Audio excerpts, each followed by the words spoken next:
বাবারা বেশি বেশি মৃত্যুর স্মরণ কেমনে করিবা? দুইটা পদ্ধতি আছে।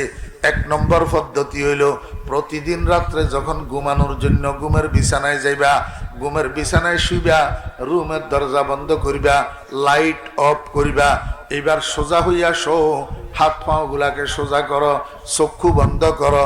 এবার তোমার নিজের মনকে নিজের তলকিন করো, নিজের মনকে বুঝাও, ও মন, মনে কর এটা তোর কামরা নয়, এটা তোর কবর। দেখসনি কবরের মধ্যেও তো এরকম অন্ধকার হবে, দরজা জানালা থাকবে না, বিছনাপত্র থাকবে না। অদুস্থ কি করতেছেন? কত শিল্পপতি, কত কোটিপতি এই দুনিয়ার থেকে বিদায় হইয়া গেল, যাওয়ার সময় একটা বালিশত সাথে করি কেউ নিতে পারে না। পারছেনি তো কার জন্য করতেছেন? কার লাগিয়া বান্ধ বাড়ি ঘর, কার লাগিয়া